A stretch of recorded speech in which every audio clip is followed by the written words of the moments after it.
नाम जहाँ तक हमने सुना है तो बलराज है। जी हाँ, बलराज। तो फिर फिल्मों में तो और वैसे तो हम आपको सिर्फ सुनील दत्त के नाम से जानते हैं। तो क्या हुआ, जब मैं फिल्मों में आया तो उस ज़माने में बहुत बड़े कलाकार थे बलराज साहब। जी, बहुत बहुत काबिल।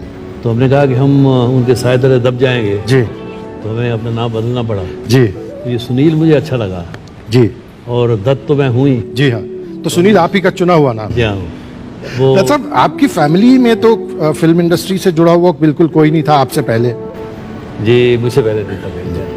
तो वैसे आपका फैमिली बैकग्राउंड क्या था? आपके पिताजी वगैरह क्या करते थे? मेरे पिताजी तो आर्मी में थे। वैसे हम ज़मींदार लोग थे, हमारी ज़मीनें थी और गांव में काफ़ी अपना दबदबा था। जी, जी, हमें दीवान जी बुलाया करते थे। जी, जी, जी, मेरे फादर का नाम था रघुनाथ दत्त, तो दीवान रघुनाथ दत्त वो दीवान बुलाते थे। जी, तो हम भी छोटे दीवान कहलाए जाते थे गांव जी, में। जी, जी, जी। तो मगर ये हिंदुस्तान के बंटवारे ने फिर सब कुछ ये इधर उधर कर दिया सब। फिर एक ज़माने में जो घोड़ों पे बैठ के जाया करते थे और एक दबदबा था गांव में, वो सब खत्म हो गया, फिर ज़मीन पे आ गए। जी, जी, जी। सर, आप इस तरह आए हैं कि पूरी हिंदुस्तान की, बल्कि अब दुनिया के दर्शकों की ज़मीन की, दिलों की ज़मीन पे आप फैले हुए हैं। और दीवान तो आप उस वक्त सिर्फ गांव के थे, अब तो मेरा ख्याल है कि जहां तक आपका नाम और आपकी शोहरत जाती है वहाँ दीवान से भी कुछ बढ़कर आप हैं। लेकिन उस ज़माने का जिक्र जिसका आपने किया, मैं उससे जुड़ी हुई कुछ शख्सियतों को बुलाना चाहता हूँ ताकि बातचीत का मज़ा जो है और आए। प्लीज़ तशरीफ लाइए।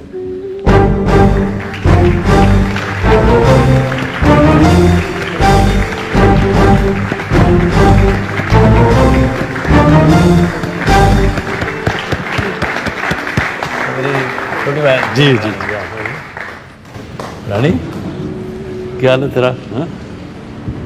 पैर ठीक नहीं हुआ अभी तक? हाँ? नहीं, मैं ठीक है। अच्छा, मैं ठीक ठाक हूँ। अरे ये मेरी छोटी बहन है। जी। आप तशरीफ रखिए ताकि हम रानी साहबा को और सोमदत्त साहब को याद ये रखें। मेरा छोटा भाई। जी, इनको तो खैर जानते भी हैं क्योंकि आपकी फिल्म से भी हम लोग वाकिफ हैं। शक्ल भी देखें करी। रानी जी, बहुत शुक्रिया कि आप अपनी तकलीफ के बावजूद जो है यहाँ तशरीफ लाई हैं।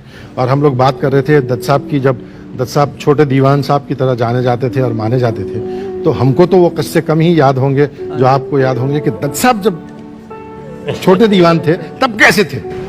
बहुत शरारती, बहुत नटखट, बड़े शरारती और बड़े नटखट।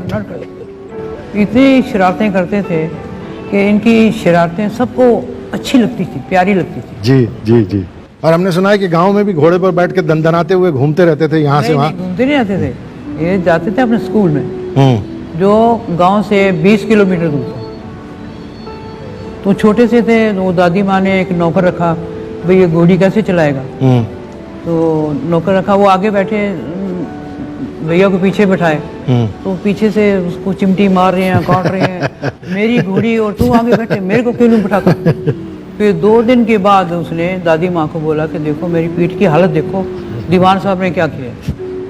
फिर जल्दी घोड़ा चलाना सीख गए। जी, जी, जी। और घोड़े पे आना जाना जी। बड़ी शान से। साहब, जब ये पार्टीशन का वाकया हुआ, जी। हम लोगों ने तो अब सिर्फ जाहिर है कहानियां ही सुनी हैं, तो आपके लिए it must have been a traumatic experience कि एक इतने बड़े ख़ानदान में इतने आराम और आसाइश और इज्जत में पला हुआ लड़का जो है या फैमिली जो है, उसको अचानक सब छोड़ छाड़ के इस तरह आना पड़े।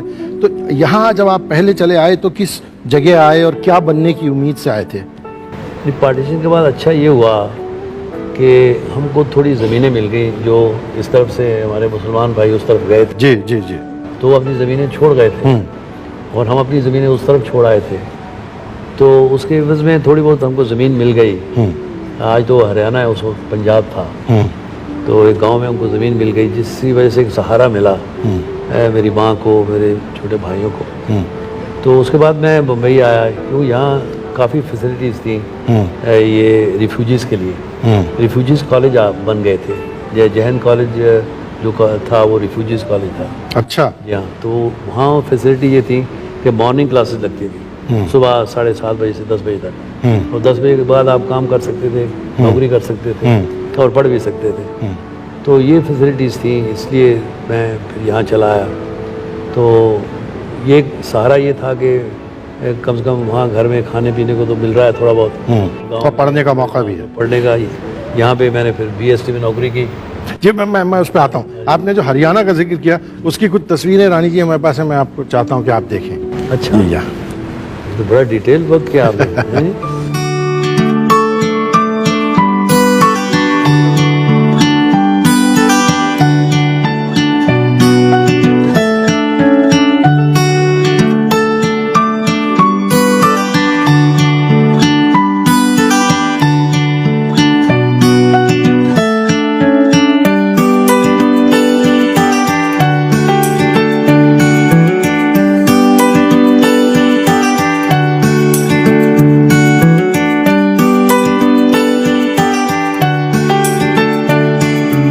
तेरी शादी की? हाँ, ये सोम जी की शादी की तस्वीरें हैं, तो जो वही की गई थी जहाँ पे आपका ये घर था हरियाणा में, तो उस वक्त के पंजाब में। अब भी वो साहब आपका घर वो जैसा है अब भी है? अभी ज़मीनें हैं, ये जाता है वहाँ देखभाल करता है ज़मीनों की। हाँ। तो आप फरमा रहे थे कि जब आप मुंबई आए, जो हम लोगों में से किसी को शायद मालूम नहीं होगा कि आपने बीएसटी में नौकरी भी की। मैंने बीएसटी में नौकरी की थी बस डिपो में। तो मेरा जो काम था, शॉप रिकॉर्डर बोलते थे उसको, कि जब बसेस आती थी तो उसमें बसेस में कितना डीजल ऑयल डालना है, उसका रिकॉर्ड रखना, फिर बसेस को डैमेज क्या हुआ है, मडगार्ड टूट गया, ये टूट गया, उसका पूरा रिकॉर्ड रखना। फिर बस कंडक्टर जो था, उस ज़माने में घंटी बजती थी अपना रस्सी के साथ। जी हाँ, जी हाँ, जी। तो वो घंटी टूट गई है, फिर मैं नोट करता था। तो ये काम मेरा था 2:30 टू अबाउट आई थिंक 11:30, ये मेरी ड्यूटी होती थी। दोपहर को 2:30 बजे से रात के 11:30 बजे तक? 11 साढ़े 11 बजे तक। और सुबह 7:30 मैं कॉलेज जाता था। कॉलेज के बाद फिर मैं एशियाटिक लाइब्रेरी जो वहाँ है, क्योंकि जगह नहीं होती थी पढ़ने के लिए कहीं, तो एशियाटिक लाइब्रेरी में चला जाता था, वहाँ पढ़ता था। और 2 बजे बस डिपो, उस ज़माने में एक ही डिपो था यहाँ पे अपना कुलाबा में। जी जी जी, तो वहाँ पे काम करना। एंड समटाइम्स कुछ दिनों में कुरला में रहा, तो आप अंदाज़ा लगाइए कि लास्ट ट्रेन 12 बजे की होती थी। तो मैं कुलाबा से भागता था और बीटी स्टेशन आके ट्रेन पकड़े कुलाबा जाता था।